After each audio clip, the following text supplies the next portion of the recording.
요즘 해외 SNS에서 화제라는 사진들. 보랏빛의 독특한 형태를 띠는 이것은 산호초를 연상케 하는데요.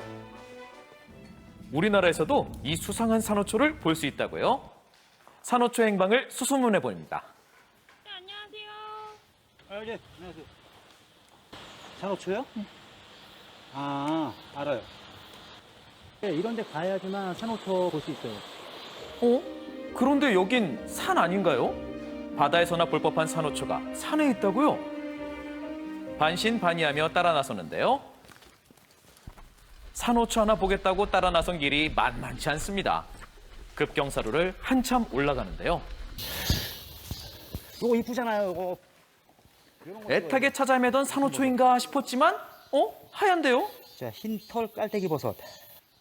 화렵수림 나무 더미에 살면서 여름에 성장합니다. 이렇게 보시면 하얗게 솜털이 있어요. 특이하네요. 처음에는 흰색을 띠다가 점점 표면 중앙이 회색으로 변하는 흰털 깔때기 버섯. 자, 이제 찾아볼까요? 하지만 구경도 못한 산호초, 본격적으로 찾아 나서 봅니다. 여기 있습니다.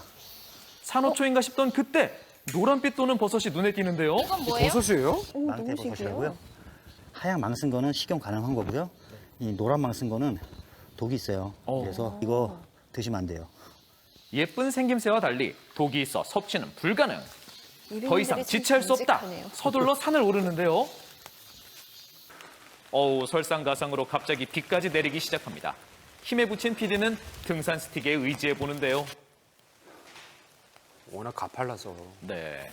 언제까지 가야 돼요? 아, 이제 시작인데 좀 더 올라가야 돼요. 오, 시작이라고요? 지금 고지가 한 200분이 안 되기 때문에 한 400고지 이상은 올라가야 될 것 같아요. 언제까지 올라가야 하나 싶던 바로 그때. 드디어 찾았나요?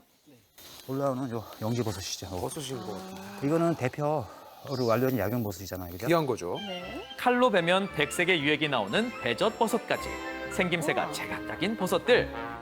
그렇게 10여 분을 끊임없이 오르던 그때 들려온 반가운 소리. 찾았네요. 보랏빛을 띤 이곳의 정체는요? 산호초예요. 이렇게. 사진 속에서만 보던 그 산호초 진짜 있습니다. 오른쪽의 사진과 비교했을 때 그 모습이 유사하죠. 이게 보라쌀이 버섯입니다. 사실 산호초의 정체는 바로 버섯. 비타민 B, C가 풍부한 쌀이버섯은 닭고기처럼 담백한 맛을 자랑한다고요.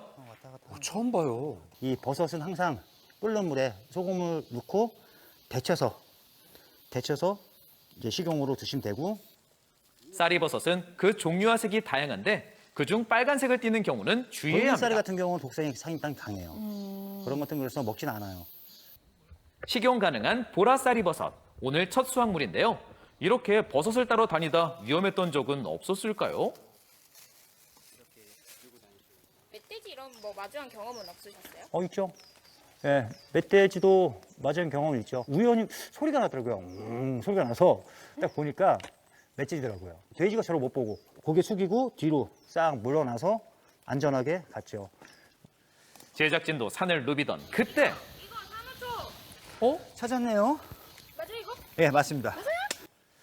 제작진까지 버섯 구경 제대로 하는데요. 이 버섯이 귀한 데는 이유가 있습니다. 그래서 산에서 만나죠. 이건 이제 재배가 될 수 없고요. 이거는 이제 나무 이 굴락을 이루는 곳이죠. 이런 곳에서 자생을 합니다. 자생을 하고 산호초도 받겠다. 가벼운 발걸음으로 이동 중이던 그때 또 뭔가를 발견합니다. 이거는 독버섯이에요. 그거 먹는 버섯 같죠? 네. 주변에서 흔히 볼 수 있는 느타리 버섯 아닌가요? 비슷하게 생겼는데. 암회색 광대버섯이요. 먹으면 큰일 난다고요. 모르고 식용을 하게 되면 이제 구토와 설사, 어지러움증 이런 게 있고요. 자, 이 두 버섯은 비슷하게 생겼죠? 하지만 왼쪽은 먹을 수 있고 오른쪽은 먹을 수 없는 독버섯입니다. 특히 여름철에 이 독버섯이 많이 자라는 시기예요. 모르는 건 절대 건드리면 안 되죠.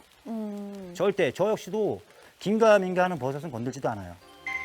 무더운 여름, 온 산을 누비다 보면 힘들 법도 한데 그는 멈출 생각이 없습니다. 앞으로도 산에는 계속 오를 거라는데요. 그 이유는 무엇일까요?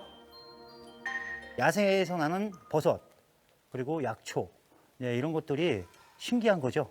그 뭐 방송에서 나오던 그런 약초들이 이 산에 있으니까 동해 번쩍 서해 번쩍 오늘도 이산저산을 누비며 새로운 버섯과 약초 찾기 삼매경인 김영훈 씨. 산에를 오름으로써 잡생각이 다 없어지고 그래도 건강해지는 것 같아요. 그리고 정신도 맑아지고 앞으로 10년 후나 계속 이 산만 많이 다닐 거예요. 자연이 너무 좋아요. 자연이 주는 선물 야생버섯. 찾는 과정은 고되지만 고된 만큼 결실은 달콤하기에 그는 오늘도 가파른 산을 오릅니다.